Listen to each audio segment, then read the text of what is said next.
I don't know when you're going to read this, but I can tell you when it started. I was out for a walk alone in the woods when the entity came for me. It was beyond a blur. It was, for lack of a better term, absence of meaning. Where it hid, there were no trees.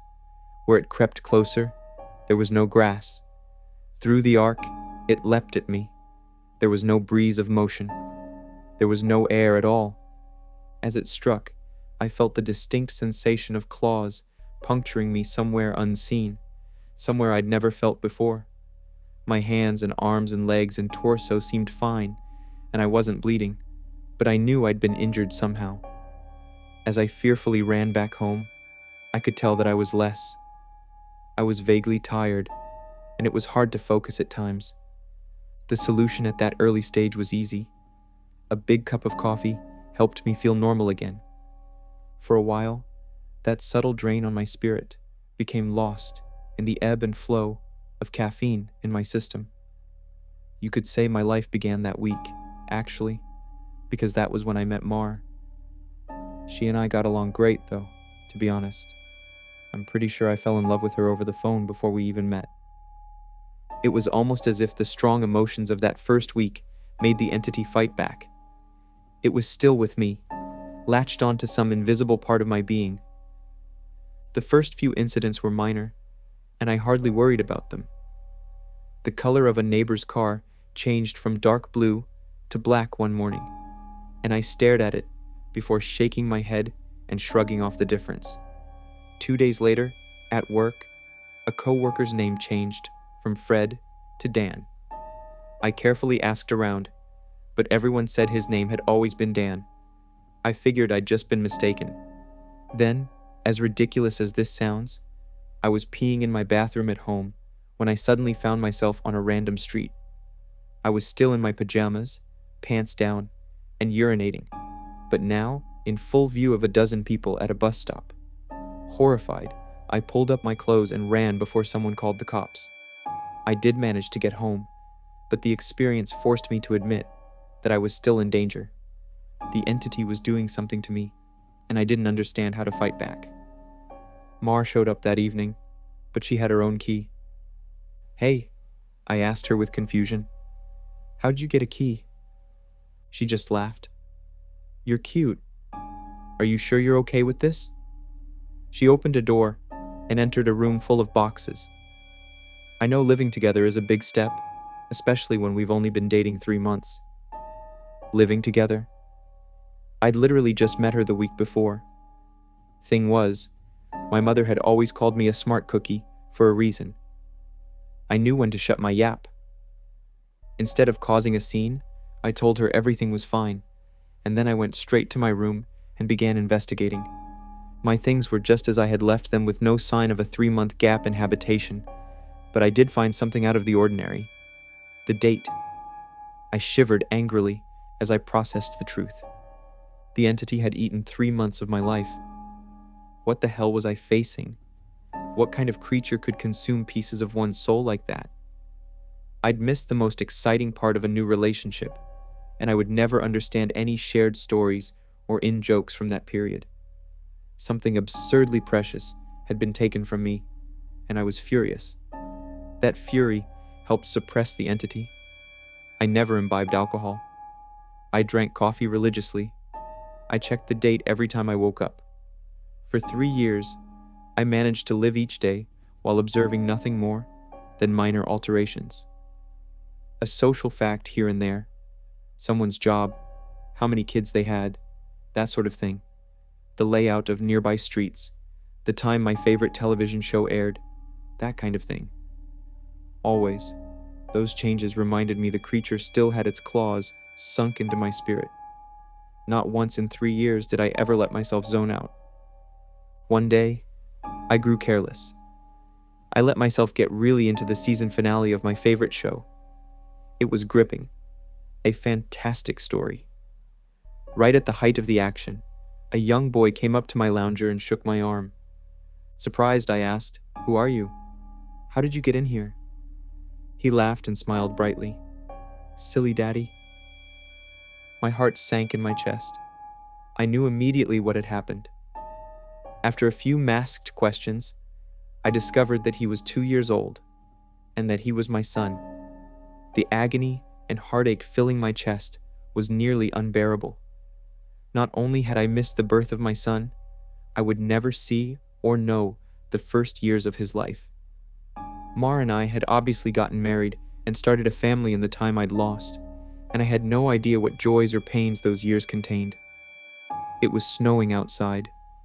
Holding my sudden son in my lap, I sat and watched the flakes fall outside. What kind of life was this going to be if slips in concentration could cost me years? I had to get help. The doctors didn't have any clue. Nothing showed up on all their scans and tests, but they happily took my money in return for nothing. By the time I ran out of options, I'd decided to tell March. There was no way to know what this all looked like from her side. What was I like when I wasn't there? Did I still take our son to school? Did I still do my job? Clearly I did, because she seemed to be none the wiser, but I still had a horrible feeling that something must have been missing in her life when I wasn't actually home, inside my own head. But the night I set up a nice dinner in preparation, she arrived, not by unlocking the front door, but by knocking on it. I answered, and found that she was in a nice dress. She was happily surprised by the settings on the table. A fancy dinner for a second date? I knew you were sweet on me. Thank the Lord I knew when to keep my mouth shut. If I'd gone on about being married and having a son, she might have run for the hills. Instead, I took her coat and sat down for our second date. Through carefully crafted questions, I managed to deduce the truth. This really was our second date. She saw relief and happiness in me, but interpreted that as dating jitters. I was just excited to realize that the entity wasn't necessarily eating whole portions of my life. The symptoms, as I was beginning to understand them, were more like the consequences of a shattered soul.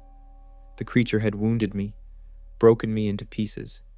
Perhaps I was to live my life out of order, but at least I would actually get to live it.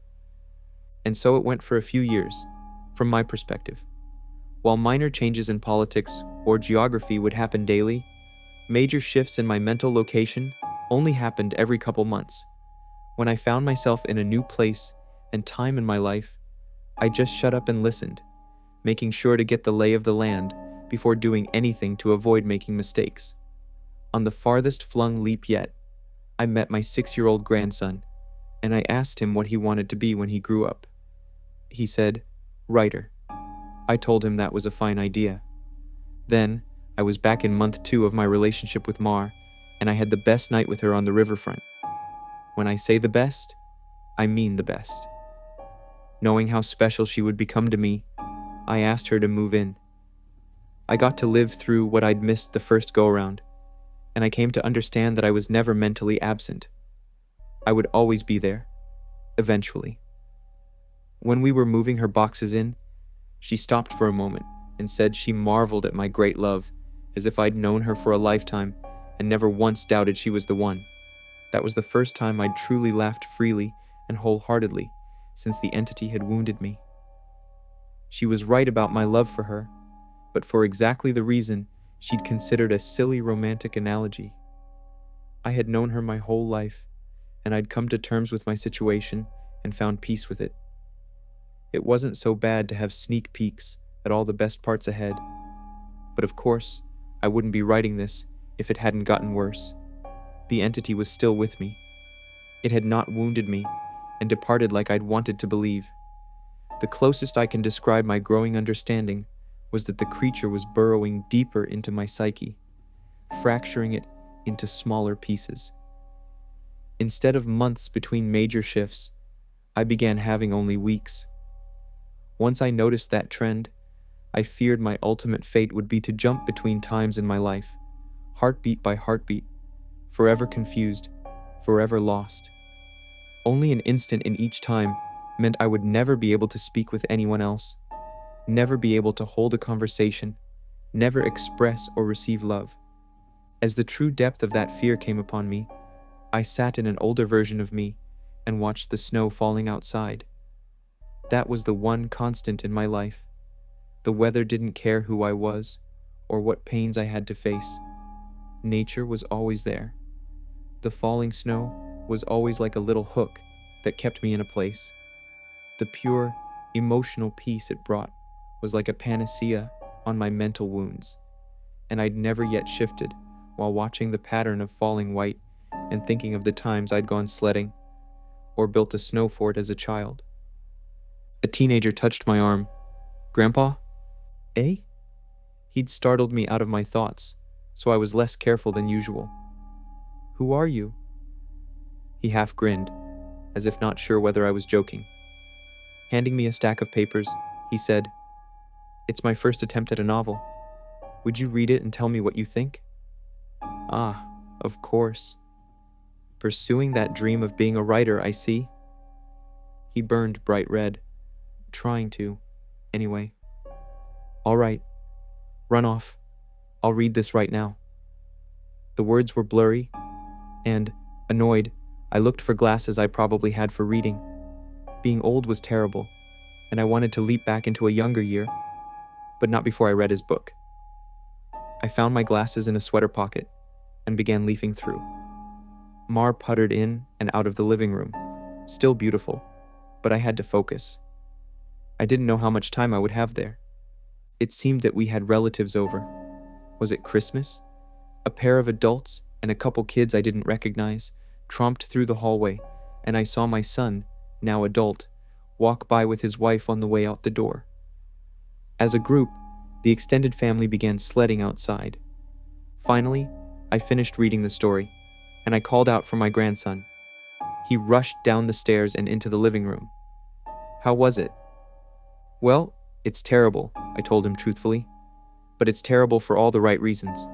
You're still a young man, so your characters behave like young people, but the structure of the story itself is very solid." I paused. I didn't expect it to turn out to be a horror story. He nodded. "It's a reflection of the times. Expectations for the future are dismal, not hopeful like they used to be." "You're far too young to be aware like that," I told him. An idea occurred to me. "If you're into horror, do you know anything about strange creatures?" "Sure. I read everything I can. I love it." Warily, I scanned the entrances to the living room. Everyone was busy outside. For the first time, I opened up to someone in my life about what I was experiencing. In hushed tones, I told him about my fragmented consciousness. For a teenager, he took it well. "You're serious?" "Yes." He donned the determined look of a grown man accepting a quest. "I'll look into it, see what I can find out. You should start writing down everything you experience. Build some data. Maybe we can map your psychic wound." Wow. Sounds like a plan. I was surprised. That made sense, and I hadn't expected him to have a serious response. "But how will I get all the notes in one place?" "Let's come up with somewhere for you to leave them," he said, frowning with thought. "Then I'll get them, and we can trace the path you're taking through your own life, see if there's a pattern." For the first time since the situation had gotten worse, I felt hope again. "How about under the stairs? Nobody ever goes under there." "Sure." He turned and left the living room. I peered after him. I heard him banging around near the stairs. Finally, he returned with a box, laid it on the carpet, and opened it to reveal a bursting stack of papers. He exclaimed, "Holy crap!" But of course, being a teenager, he didn't really say crap. Taken aback, I blinked rapidly, forgiving his cussing because of the shock. "Did I write those?" He looked up at me with wonder. "Yeah, or you will. You still have to write them and put them under the stairs after this." He gazed back down at the papers, then covered the box. "So you probably shouldn't see what they say. That could get weird." That much I understood. "Right." He gulped. "There are like 50 boxes under there, all filled up like this. Deciphering these will take a very long time." His tone dropped to deadly seriousness. "But I will save you, Grandpa, because I don't think anyone else can." Tears flowed down my cheeks then, and I couldn't help but sob once or twice. I hadn't realized how lonely I'd become in my shifting prison of awareness, until I finally had someone who understood. Thank you. Thank you so much. And then I was young again, and at work on a random Tuesday. Once the sadness and relief faded, anger and determination replaced them. After I finished my work, I grabbed some paper and began writing. While the weeks shifted around me, while those weeks became days and then hours, I wrote every single spare moment about when and where I thought I was. I put them under the stairs out of order. My first box was actually the 30th, and my last box was the first. Once I had over 50 boxes, written from my perspective, and once my shifting became a matter of minutes, I knew it was up to my grandson to take it from there. I put my head down and stopped looking. I couldn't stand the river of changing awareness any longer. Names and places and dates and jobs and colors and people were all wrong and different. I'd never been older. I sat watching the snowfall. A man of at least 30 that I vaguely recognized entered the room. Come on, I think I finally figured it out. I was so frail that moving was painful. Are you him? Are you my grandson? Yes. He took me to a room filled with strange equipment and sat me in a rubber chair facing a large mirror twice the height of a man. The pattern finally revealed itself. How long have you worked on this? I asked him, aghast. Tell me you didn't miss your life like I'm missing mine. His expression was both stone cold and furiously resolute. It'll be worth it. He brought 2 thin metal rods close to my arm and then nodded at the mirror. Look, this shock is carefully calibrated. The electric zap from his device was startling, but not painful. In the mirror, I saw a rapid arcing light silhouette appear above my head and shoulder. The electricity moved through the creature like a wave, briefly revealing the terrible nature of what was happening to me. A bulging leech-like mouth was wrapped around the back of my head, coming down to my eyebrows and touching each ear, and its slug-like body ran over my shoulder and into my very soul. It was a parasite, and it was feeding on my mind. My now adult grandson held my hand as I took in the horror. After a moment, he asked, "Removing it is going to hurt very badly. Are you up for this?" Fearful, I asked, "Is Mar here?" His face softened. Number not for a few years now. I could tell from his reaction what had happened, but I didn't want it to be true. How? We have this conversation a lot, he responded. Are you sure you want to know? It never makes you feel better. Tears brimmed in my eyes. Then I don't care if it hurts or if I die. I don't want to stay in a time where she's not alive. He made a sympathetic noise of understanding and then returned to his machines to hook several wires, diodes, and other bits of technology to my limbs and forehead. While he did so, he talked. I've worked for 2 decades to figure this out, and I've had a ton of help from other researchers of the occult. This parasite doesn't technically exist in our plane. It's one of the lesser spawns of Mu Beta Mu, and it feeds on the plexus of mind, soul, and quantum consciousness, reality. When details like names and colors of objects changed, you weren't going crazy. The web of your existence was merely losing strands as the creature ate its way through you. I didn't fully understand.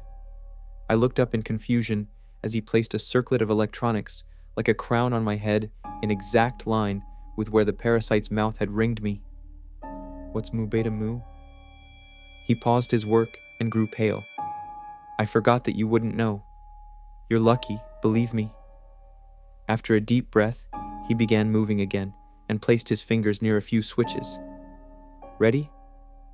This is carefully tuned to make your nervous system extremely unappetizing to the parasite, but it's basically electroshock therapy. I could still see Mars smile. Even though she was dead, I'd just been with her moments ago. Do it! The click of a switch echoed in my ears, and I almost laughed at how mild the electricity was. It didn't feel like anything, at least at first. Then, I saw the mirror shaking, and my body within that image convulsing. Oh, Number, it did hurt. Nothing had ever been more painful. It was just so excruciating that my mind hadn't been able to immediately process it. As my vision shook and fire burned in every nerve in my body, I could see the reflected, trembling light silhouette of the parasite on my head as it writhed in agony equal to mine. It had claws, 6 clawed, lizard-like limbs under its leech-like body, and it cut into me in an attempt to stay latched on. The electricity made my memories flare. Mars' smile was foremost, lit brightly in front of a warm fire as the snow fell past the window behind her. The edges of that memory began lighting up, and I realized that my life was one continuous stretch of experience. It was only the awareness of it that had been fragmented by that feasting evil on my back. I'd never managed to be there for the birth of my son. I'd jumped around it a dozen times, but never actually lived it. For the first time, I got to hold Mars' hand and be there for her. Number no. That moment had shifted seamlessly into holding her hand as she lay in a hospital bed for a very different reason. Not this. God, why? It was so merciless to make me remember this. I broke down in tears as nurses rushed into the room. I didn't want to know. I didn't want to experience it. I'd seen all the good parts, but I hadn't wanted the worst part, the inevitable end that all would one day face. It wasn't worth it. It was tainted. All that joy was given back, 10,000-fold as pain. The fire in my body and in my brain surged to sheer white torture, and I screamed. My scream faded into a surprised shout as the machines and electricity and chair faded away. Snow was no longer falling around my life. I was out in the woods on a bright summer day. Oh God! I turned to see the creature approaching me. It was the same absence of meaning, the same blank on reality. It crept forward, just like before, but this time it hissed and turned away. I stood, astounded at being young again and freed from the parasite. My grandson had actually done it. He'd made me an unappetizing meal, so the predator of mind and soul had moved on in search of a different snack. I returned home in a daze, and while I was sitting there processing all that had happened, the phone rang. I looked at it in awe and sadness. I knew who it was. It was Marjorie, calling for the first time for some trivial reason she'd admit 30 years later was made up just to talk to me. But all I could see was her lying in that hospital bed, dying. It was going to end in unspeakable pain and loneliness. I would become an old man, left to sit by myself in an empty house, his soulmate gone long before him. At the end of it all, the only thing I would have left, sitting and watching the falling snow. But now, thanks to my grandson, I would also have my memories. It would be a wild ride, no matter how it ended. On a sudden impulse, I picked up the phone. With a smile, I asked, "Hey, who's this?" Even though I already knew.